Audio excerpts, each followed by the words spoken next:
ল'ৰা কেইটামান গাড়ীকেইখনৰ পৰা নামি তেওঁক জবৰদস্তি কৰি টানি আজৰি গাড়ীখনত লৈ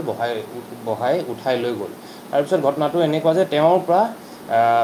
পকেটত যি পইচা আছিলে টোটেল 1500 টকা পাইছিলে তেওঁৰ পকেটৰ পৰা, গোটেই 1500 টকা পইচাখিনি লৈ ল'লে আৰু তেওঁ আমাৰ নীলাচল ফ্লাইঅভাৰৰ ওচৰতে কামাখ্যা গেটৰ সেইখিনিতে নমাই থৈ গুচি গ'ল। তো এইটো যথেষ্ট এটা ছিৰিয়াছ ঘটনা, কাৰণ এইটো কিডনেপিং ডেকইটি গোটেইখিনি সংঘটিত হৈছে এই ঘটনাটোত। 5 জনতকৈ বেছি মানুহ আছিলে। তো সেই ঘটনাটোত আমি ইমিডিয়েটলি আমাৰ ভৰলুমুখ থানাৰ OC আৰু তেওঁৰ টীম ইমিডিয়েটলি ৰেছপণ্ড কৰিলে, ইনভেষ্টিগেশ্যন ষ্টাৰ্ট কৰিলে আৰু ইনভেষ্টিগেশ্যনটো আৰম্ভ কৰি আমি মানে বিভিন্ন সূত্ৰৰ পৰা গম পালোঁ, গাড়ীখনৰ ডিটেইলছ আমি উলিয়ালোঁ আৰু গাড়ীখনৰ ভিত্তিত আমি এতিয়ালৈকে বৰ্তমান টোটেল 4জন মানুহ আমি এৰেষ্ট কৰিবলৈ সক্ষম হৈছোঁ আৰু যোনখন গাড়ী ব্যৱহাৰ কৰা হৈছিলে সেইখন গাড়ীও আমি ৰিকভাৰী কৰিছোঁ আৰু যোনখিনি পইচা কাঢ়ি লৈ গৈছিলে সেইখিনিও আমি ৰিকভাৰী কৰিছোঁ। তো টোটেল 4জন মানুহ যোনকেইজন এৰেষ্ট হৈছে, এজন হৈছে চিৰাজুল ইছলাম, তেওঁ ঘৰ হাতীগাঁও, বাবুল আলী এলিয়াছ জোনাব আলী, তেওঁ খৰ্থেবাৰীৰ পৰা এৰেষ্ট কৰিছে, জাকিৰ আলী আৰু পিছত চাহেব আলী, এই দুজনক হাজোৰ পৰা এৰেষ্ট কৰা হৈছে। আৰু 2জন মানুহক আমি আৰু ফাৰ্ডাৰ এৰেষ্ট কৰিব আছে, কিন্তু ইতিমধ্যে আমি গোটেই ঘটনাটো কেনেকৈ সংঘটিত কৰিছিলে, কি কৰিছিলে গোটেইখিনি আমি গম পাইছোঁ আৰু মেক্সিমাম মানুহ আমি এৰেষ্ট কৰিছোঁ। আৰু মানে আপোনালোকৰ ভিডিঅ'ত যোনকেইটা মানুহ দেখা পোৱা গৈছিলে সেইকেইটাক আমি অলৰেডি এৰেষ্ট কৰিছোঁ। তো এই ঘটনাটোত যোনখন গাড়ী ব্যৱহাৰ কৰা হৈছিলে বেলিনো, মাৰুতি চুজুকি বেলিনো এখন, সেই বেলিনোখন একচুৱেলি মানে এজন পাঞ্জাবাৰীৰ মানুহ এজনৰ গাড়ী হয়, কিন্তু তেওঁ সেইখন গাড়ী ভাড়াত মানে ৰেণ্টত দিছিলে। তো তেওঁ যাক ৰেণ্টত দিছিলে, চিৰাজুল ইছলামৰ নামৰ মানুহজনক ৰেণ্টত দিছিলে, তেওঁ আল্টিমেটলি বাবুল আলী বুলি যোনজন একচুৱেল কালপ্ৰিট আছিলে তেওঁক এই গাড়ীখন ৰেণ্টত দিছিলে। তো এই গোটেইকেইজন মানুহে আমি ইতিমধ্যে এৰেষ্ট কৰিছোঁ আৰু আমি খুব কম সময়ৰ ভিতৰতে 24 ঘণ্টা নহওঁতে আমি গোটেই কেছটো ক্ৰেক কৰা হ'ল আৰু গোটেই আমাৰ ভৰলুমুখ থানাৰ টীমৰ কাৰণে এইটো সফলতা এটা। আৰু আমি লগতে আৰু এটা কথা বিচাৰিছোঁ যে যদিও এনেকুৱা ঘটনা হয়, আমি পুলিচৰ ফালৰ পৰা সকলো ষ্টেপছ লওঁ যাতে এনেকুৱা ধৰণৰ ঘটনা সংঘটিত নহয়, কিন্তু তাৰ মাজতে আমি 2-এটা ঘটনা হ'বও পাৰে, কিন্তু আমি সদায় ৰেছপণ্ড কৰিম আৰু সদায় আমি এনচিয়'ৰ কৰিম যে পাব্লিক ছেফটি এইটো থাকে আৰু সকলোৱে যাতে সুৰক্ষিত ফিল কৰে আমি গোটেই সমগ্ৰ গুৱাহাটী অঞ্চলত। মটিভটো তেওঁলোকৰ এইটোৱে আছিল যে তেওঁলোকে একচুৱেলি মানে পৰহিয়ে গাড়ীখন ভাড়া লৈ বিভিন্ন জেগাত ঘূৰি ফুৰিছিলে। তেওঁলোকে মানে বৰপেটাৰ পৰা আৰম্ভ কৰিছিলে আৰু বৰপেটাৰ পৰা আহি গুৱাহাটী পাইছিলহি। গুৱাহাটীতো আহি পালে পল্টন বজাৰ, পাণ বজাৰ এইবিলাক অঞ্চলতো তেওঁলোকে ঘূৰি ফুৰিছিলে, যাকে পায় তাকে উঠাম বুলি। তো তেওঁলোকে যেতিয়া মানে মাছখোৱা অঞ্চলত যেতিয়া আহি পালে, তেওঁলোকে এইখিনি এৰিয়াই টাৰ্গেট কৰিছিলে, পাণ বজাৰ, মাছখোৱা। আৰ্লি মৰ্ণিং তেওঁলোকে ভাবিছিলে যে যোনবিলাক বিজনেছ কৰা মানুহ তেওঁলোকে বেগে চেগে লৈ গ'লে মানে অলপ বেছি এমাউণ্ট অফ কেছ থাকিব পাৰে বুলি, সেইকাৰণে তেওঁলোকে টাৰ্গেট কৰিলে এইটো অঞ্চলত আৰু মানুহজন ঘপককৈ উঠালে। কিন্তু তেওঁলোকে যি ভাবিছিলে সেইটো নহ'লে, কম পইচা পোৱাৰ কাৰণে তেওঁলোকে মানুহটো মানে যিখিনি পালে আৰু গোটেইখিনি মানুহটোৱে তাৰপিছত নমাই থৈ গ'ল মানুহটো। আৰু এই 2জন যোনজন আছে জাকিৰ আলী আৰু চাহেব আলী বুলি, তেওঁলোক আগতেও এৰেষ্টেড আছামী আছিলে। যেনে চাহেব আলী, তাক 1 মাহ আগতে একচুৱেলি সাতগাঁও থানাই এৰেষ্ট কৰিছিলে চুৰি কেছ এটাত, বেইলত বাহিৰত আছে। আৰু জাকিৰ আলী বুলি মানুহ যোনজন আছে তেওঁ হাজো থানাত এৰেষ্ট হৈছিলে 2023 চুৰি কেছ এটা। তো গোটেইকেইটা মানুহেই প্ৰায় মানে আগতে কেছ থকা আছামীয়ে হয় আৰু তেওঁলোকে মানে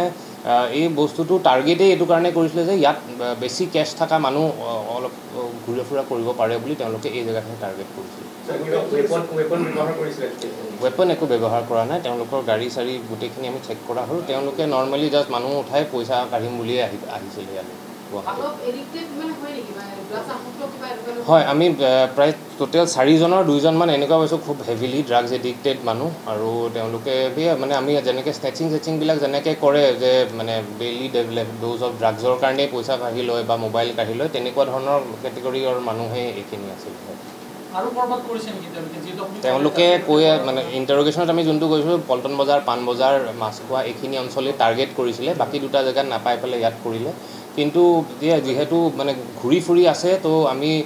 আমাৰ ফালৰ পৰাও এইটো সদায় আমি এলাৰ্টনেছটো থাকেই। কিন্তু আৰু মানে আগে পিছে এনেকুৱা মানুহ বাইকত আহে, আজিকালি তেওঁলোকৰ অলপ নতুন মডাছ অপাৰেণ্ডি যোনটো দেখিছোঁ যে গাড়ীটো অহা হৈছে, তো সেইমতে আমিও প্ৰিপেৰেশ্যনটো তেনেকৈ ৰাখোঁ।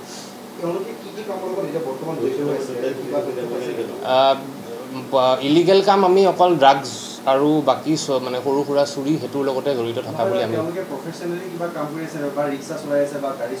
তেওঁলোকৰ এজনো ইয়াত নাথাকে বৰপেটাত থাকে গোটেইকেইজন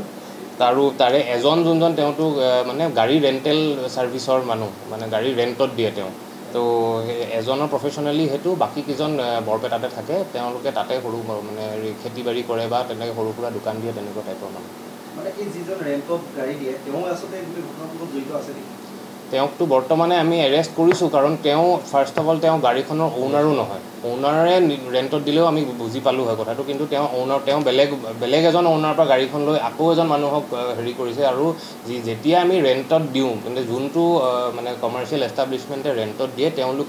তেওঁলোকৰো দায়িত্ব যে গাড়ীখন কি কামত ইউজ হৈছে ছাপ'জ কোনোবা টুৰিষ্টে আহি গাড়ীখন ভাড়াত লোৱাটো বেলেগ এটা কথা কিন্তু যদি লোকেল মানুহ এটাই লৈছে কি কাৰণত ব্যৱহাৰ কৰিছে সেইটো এটা তেওঁলোকে অলপ ভেৰিফিকেশ্যন এটা ৰাখিব লাগে তো সেইটো কাৰণে আমি সেই এংগলটো অলপমান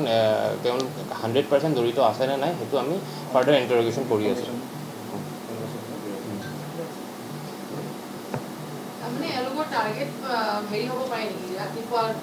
হয় হয় হয় হয় তেওঁলোকে মানে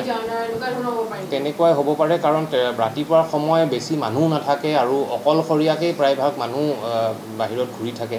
কিন্তু হ'লেও এইটো এনেকুৱা ইমান সফল নহ'ব কাৰণ আমি ৰাতিপুৱা সময় যেতিয়া এনেকুৱা খালী মানে সময় যে মানে ছাপ'জ মৰ্ণিং ৱাক কৰিবলৈ ওলাই যোৱা বা ডেইলি ৱে জাৰ্ণাৰ যোনবিলাক ওলাই যায় তেওঁলোকৰ ছিকিউৰিটিৰ কাৰণে আমাৰ থানাৰ ফালৰ পৰাও চব থানাৰ ফালৰ পৰা এটা ডিপ্লয়মেণ্ট এটা ৰখা হয় পেট্ৰলিং এটা ৰখা হয় দেখা গৈছে যে এইটো ওৱান ৱে কৰি দিয়া হৈছে আগতে পূৰ্বতে টু ৱে আছিল সেইবাবেও সংঘটিত হোৱাৰ তেনেকুৱা একো কথা নাই ওৱান ৱে টু ৱে বুলি কাৰণ মৰ্ণিং সময়টো ইমান